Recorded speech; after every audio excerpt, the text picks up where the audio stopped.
here. Sorry, we're doing about 10,000 things here at once, as usual at Lifescape. Welcome to I think this is our third Facebook Live Q&A since the coronavirus pandemic took us all home. We're going to do some fun things today, including at the very end, stick around because Dana's going to demonstrate a super immune boosting smoothies. I can tell you the ginger is really strong, so we're going to all enjoy that. And I wanted to start by talking about a couple of questions that we're hearing an awful lot here and, of course, in the media. First and foremost is, when is this going to end? When is this going to be over? And I think the important thing to understand, as I've said before, this is a marathon, not a sprint. This is working. The social distancing is doing a fabulous job at flattening that curve of infections and hospitalized cases. So our hospitals are not at the overwhelmed place that if we had continued on that acceleration path, we would have been within the next week or so. So that curve is flattened. Hospitalizations are at a decent place. And knock on wood, we are keeping that going by listening and paying attention to the rules of social distancing. And if we let that up too soon, it's going to be a difficult thing. I'm glad I'm not the leaders who have to decide when do we let up and how do we let up. It's not going to happen as a light switch, an off and on type of a thing. It's going to happen in fits and starts and trial and error. And we all have to, above all, be compassionate, be thoughtful, and be patient, and take this one day at a time. This is a giant global science project that we are all involved in together on the entire planet, and we are all learning as we go, and advice will change over time. Today's dogma is tomorrow's dog, you know what. So the other thing I wanted to talk about a little bit is integrity. There is, crises bring out the best and worst in humanity. We've been overwhelmed, and I've been brought to tears many times by just outpourings of compassion, of giving, of incredible caring. I mean, just seeing, New Yorkers go out and clap for healthcare workers still chokes me up. So it's those are the best of humanity. People out there making masks and doing whatever they can to help each other, helping their neighbors, helping the elderly, doing their grocery shopping and wiping down all their groceries, and just reaching out to those people who are alone or really confined.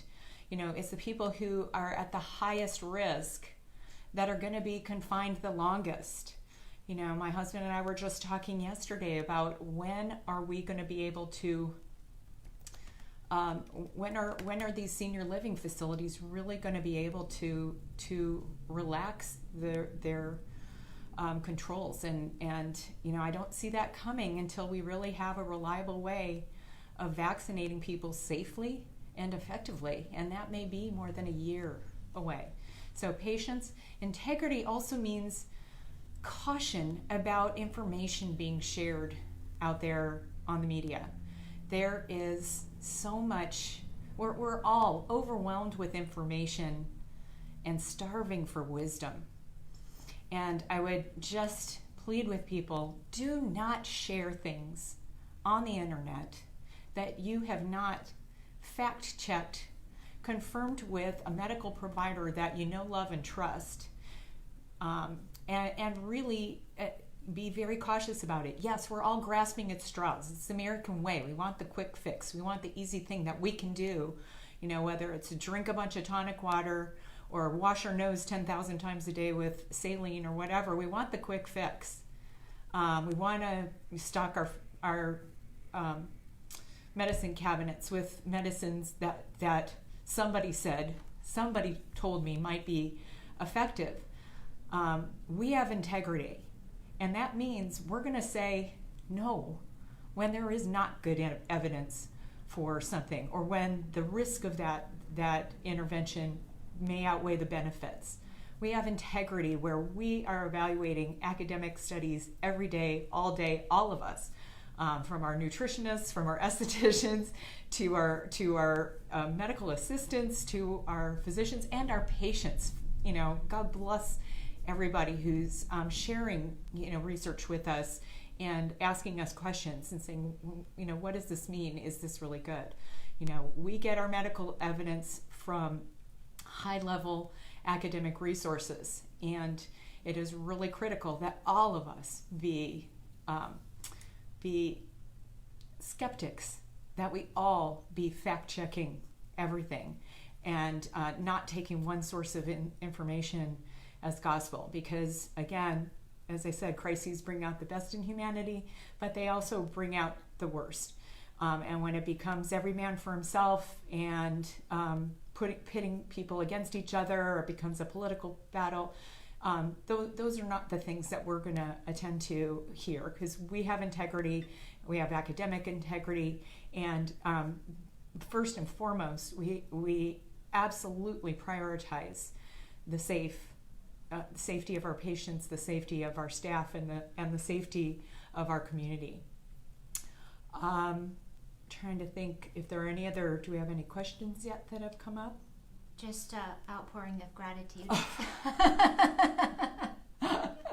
Thank you so much. I mean, again, we're just doing what we do, and we love what we do. And again, it's about caring for people. And that's, I think the silver lining, I've done, oh my gosh, 4 podcasts and umpteen news things this week. I think we're going to be on Cronkite News or PBS either tomorrow or tonight, Friday evening at 5. I don't even know what day it is.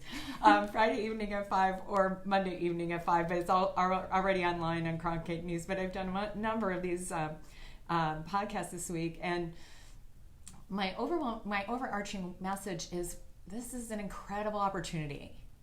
We have the silver lining in this pandemic is it has hit the pause button on our crazy, busy, overwhelmed lives, and it is forcing us to really pay attention to what's important. And too often our health, one of my patients once said, without health there is no life, liberty, or pursuit of happiness. And that is so true. We also, somebody once said, a healthy man has 1,000 wishes, a sick person only one. So we all have the opportunity to step back and say, what is really important here? And people are more connected in many ways than others because we value that connection so much more, because we don't have it as easily. We value that health so much more because we see it threatened. And we all want quick fixes. We all want easy answers. I don't have them for you. There is no supplement, therapeutic regimen, pharmaceutical agent, etc., yet proven to prevent or treat COVID-19. That is the bottom line. But I can tell you, if you follow the things that we talk about in functional medicine and have talked about for 17 years, your immune system will be stronger. You will be able to handle this infection. It's the one thing I worry about less about my patient population, is that I know this patient population treasures health and is willing to invest in it, and that means invest the time, invest the discipline, and really attend to it as stewards. This is about stewardship. That's the entrusting of something of value to each of us. And if we were all better stewards of our health, we could knock out 75% of chronic disease in this country. That's a powerful message that if we can get that across, I think I think we'll see tremendously positive things come out of this. Any questions? Yes. Do you have any idea who will decide the process of us letting up on social distancing? I think that is so important to make sure that letting up on this is taken seriously. Absolutely. So the question is, who are going to be the deciders of letting up on social distancing? And so that is going to be, it's an economic decision, it's a political decision, it's a health decision. And in the United States, we are a federation of states. So each state has a certain amount of its own sovereignty. Each city has a little bit of its own sovereignty. So that is likely to happen at the local government levels, hopefully with good medical guidance. I mean, I know that Governor Ducey had a lot of medical providers giving him recommendations and guidance on the need to do this, that if we didn't do this, we were going to be in big trouble, and we did not want to face a New York or Italy situation.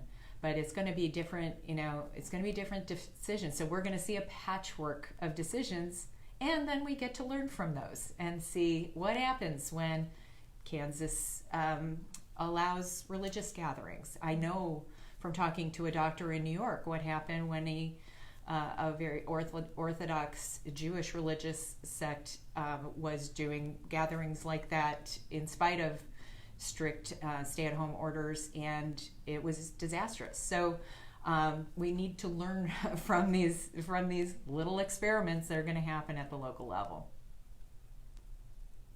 Any other questions? That's it so far. I want to say something a little bit about the CDC's recent guidelines to wear masks everywhere. I understand the rationale for wanting to reduce the dispersion of this virus by people who may not know they're infected. So, in places that have done very, very aggressive testing, particularly we know South Korea, Iceland, the experience in Iceland showed that as many as 25 to 50% of people tested were asymptomatic infected. And we are finding occasional patients in our antibody testing that we've been doing several weeks now that are asymptomatic, so no symptoms, and evidence by antibody testing of acute infection. So we can take those patients and isolate them, and of course every one of them has been in contact with high risk people. So the problem is the data on whether masks really work is very questionable, and still we're getting more data out as time goes on. One of the studies I reviewed recently from South Korea showed they studied actually COVID positive hospitalized patients, had them cough through 4 different masks into a petri dish, and every single mask failed except for the N95 masks that the physicians and nursing and respiratory therapy people in the hospitals desperately need. We're still in very short supply. Even the surgical mask was not effective in containing a cough. These are 6 coughs through the mask. So anyone actively symptomatic, coughing, sneezing, needs to not be in a public place, period, end of story. They need to be isolated at home. And the interesting thing with the surgical mask in that study was they actually cultured or tested the petri dish, the outside of the mask, the inside of the mask, and they found with the surgical mask there was more virus penetrated through on the outside of the mask than on the inside. So it actually kind of trapped the virus through. And then how many times do we touch a mask? Dr. McMillan did a great demonstration last week of, the nose. I was in a meeting this morning, and number one, I shook the man's hand, which is totally shouldn't be doing. So, these are all things we're all trying to learn as we go along. But two, we both were adjusting our masks about 85 times in the space of a 1 hour meeting. So every time we're touching that mask, we are we are contaminating. Same thing I would say about gloves. Gloves are contaminated the minute you touch something. Okay, so I touched my mailbox this morning. Gotta wash my hands. If you go to the grocery store and wear gloves, then you better take those gloves off immediately and dispose of them, and then wash your hands or use a sanitizer. But gloves don't add much more protection than just washing your hands. So again, the most important thing is wash hands, wash hands, wash hands, wash hands. Does the weather affect COVID at all? According to the World Health Organization, no. We might see some seasonality to this, but and the fortunate thing for Arizona is that our escalation in cases came after our flu season, which really kind of had a double spike, pretty severe flu season after it waned. Now, the downside is it's hitting us right when everything is blooming like crazy. And so, the question is, do I have allergies or do I have something that's going to kill me? It's a awful situation. And yeah, if you're actively sneezing or coughing, I don't care if it's allergies, I don't care for what reason, you need to be home. Stay at home. If I have symptoms of COVID, what should I do? So the most important thing is, one, contact your provider, because we want to be able to track on a day-by-day basis what's going on, whether you need to be evaluated, whether you need to be tested for COVID, or whether we just have you manage symptoms at home. For the vast majority of cases, again, over 80%, this can be managed at home and does not require evaluation or imaging or that kind of thing. For those patients who have more severe illness, your provider can figure out how to best get you evaluated safely and monitored and treated. Do you foresee a longer stay-at-home period beyond April 30th? As I said before, there's not going to be a hard line when we can stop this. It's going to be fits and starts. Like I said, we've been doing antibody testing for several weeks, and there are some people who are testing with evidence of immunity.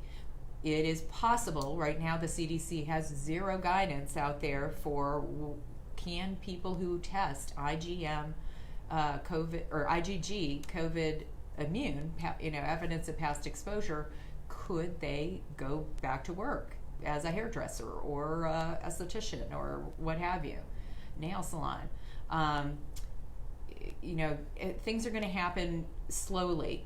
Things like sporting events. I'm just working with Players Association from one of the major sports nationally, trying to figure out, well, how can we do this safely, allow the sports to continue in the safest possible way. But things like concerts, things like shows, movies, I don't know. I think it's going to be a while until we have a significant number of people who are immune, whether it's through having been exposed to this virus or hopefully having been vaccinated. Until we have that herd immunity, we could be having this virus around for a long time. If one thinks they might have had a COVID-19 experience in, say, January or February, what should they do to attempt to confirm or validate? So those who had symptoms, sometime between when this virus was first identified in China in December, if you had symptoms of a flu-like illness and either tested negative for flu or never were tested, it's reasonable to do COVID antibody testing. That's something we're doing on, we got a little bit overwhelmed with people interested in doing this. but we are offering it for our patients here on a scheduled basis, and for occasional non-LifeScape patients, we again have some limited spaces available, and we're looking at how we can expand that testing. But it is certainly reasonable, and we are finding that some patients did probably have the COVID virus back when, we've realized we were probably seeing it for months, and have some immunity. What I can't tell anybody today with any certainty is how strong that immunity is and how lasting it will be. So I am not telling any COVID IgG positive patient, go ahead and relax all your protective measures, because that's not the case. Maybe they can breathe a little bit easier, particularly if they're in contact with high risk patients. Maybe over time, I'm certain over time, the CDC will determine return to work guidelines for patients who are proven immune in some way, shape, or form. But then how often are you going to need to test them to confirm that immunity is stable? I could see that being maybe every couple of weeks, and that could get very expensive. But it's economically devastating to have everything shut down. So again, a lot more questions than answers, honestly, yet. The other question that I've reached out to the blood banks is, how will blood banks determine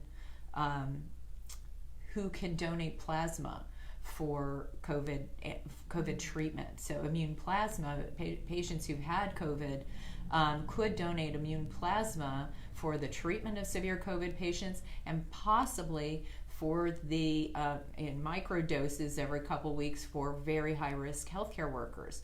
Johns Hopkins just got a $1 million grant from the Bloomberg Foundation to do that exact study, to really see can they use immune serum to treat high risk healthcare workers or first responders, and maintain their immunity without until we can have a vaccine available. And just a note on vaccines, we've seen these coronavirus. This is, we've had SARS, we've had MERS, we've had COVID. We have multiple coronaviruses that are responsible for the common cold. We have not yet been successful with a vaccine for any coronavirus. And part of the reason for that is the same reason some people are getting really, really sick from coronavirus or COVID-19. And that is that in some people, this triggers such a potent inflammatory reaction and what's called a cytokine storm that it's actually the immune response that's lethal. And that's why our recommendations from a immune lifestyle and supplement support have been, here are the things we know can moderate that immune response, keep the gas and the brakes relatively even. But when you're trialing a vaccine for this virus, there's a risk of killing people, and that's a real risk. So I think there's a lot to be learned, and I'm hopeful that what we know in functional medicine, and have learned over the 30 years functional medicine's been around, could be very, very valuable in determining how to get people's immune systems in a healthier place before starting these vaccines, or while they're in the hospital. So I am really hopeful. I did a podcast this week with Dr. Alan Christensen, who's a very close friend and a brilliant naturopath, and we've worked together for 25 years and take care of each other, actually. But I am really hopeful that one of the silver linings that comes out of this pandemic, that we really see a better integration of the functional nutritional world with the allopathic medical world, because there's a desperate need for that connection to happen. And I am honestly afraid of ending up in the hospital with a medical team who is unwilling to allow the use of some of the nutritional and natural things that I strongly believe and have great clinical evidence for being effective in moderating these immune responses and getting someone back to health. My wife and I are 63 and in good health. How will we know when it is safe for us to begin going out? What are the key indicators you would monitor, and what would you look for? So again, I think a lot's going to come from guidance from the CDC and the public health. Dr. Fauci, I always say when Dr. Fauci is on, turn up the volume. Anybody else, pretty much mute it, because there's a lot of irresponsible things being put out there. How are we going to know in our community? Again, I listen to the health departments. Maricopa Health Department every week is posting, what's happening with the hospital rates. They're showing our curve in Maricopa County for COVID-19 infections. One thing I will say is, a lot of people believe that they're in good health, but remember, hypertension, diabetes, blood sugar issues, 88% of people in the United States have metabolic dysfunction. Immune dysfunction. How many people have high C-reactive protein inflammatory markers chronically? We are not a healthy patient population. We often think we're healthy. I thought I was healthy when I was a residency director at the Mayo Clinic. I was so unhealthy until I discovered functional medicine, and I'm still a bit unhealthy, but I know why. I know what I'm doing wrong.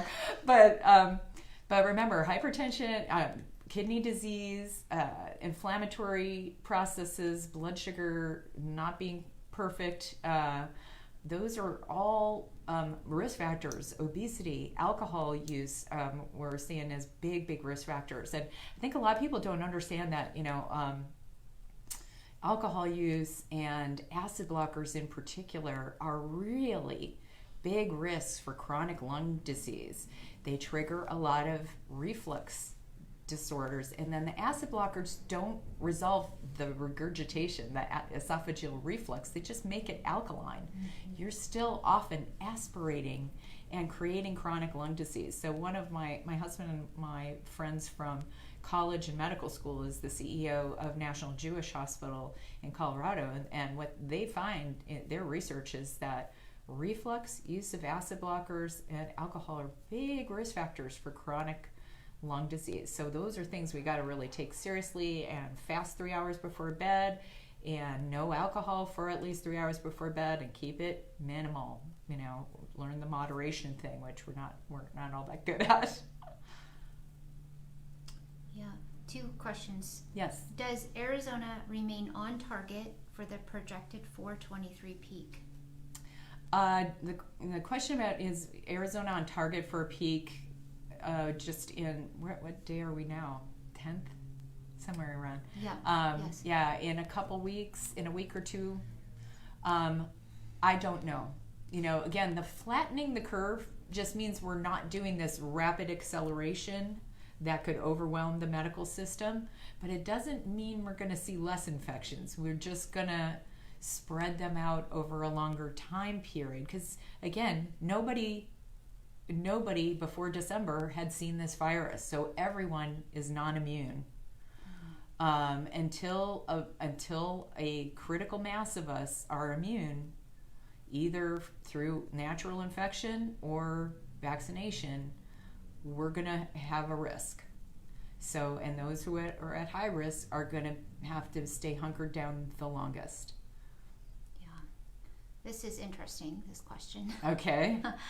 Chris Kumo, who has COVID-19, recently said in a video that the way to fight this virus, if you're sick, is to get out of bed, move around, stretch, breathe deep, even if you think you can't. Basically, don't just lay down and sleep. What is your opinion? Well, again, I don't have medical evidence of that, we have our symptom guidelines, and a couple of them are very crystal clear. One is to do some deep breathing and really work those lungs and get them as open as possible. I actually have, I should have brought it, it's in my car, but I have something called The Breather, which is a breathing trainer that one of my patients turned me on to. This woman has survived cancer and respiratory failure, COPD, chronic lung disease, and really strengthened her lung function using this breathing trainer.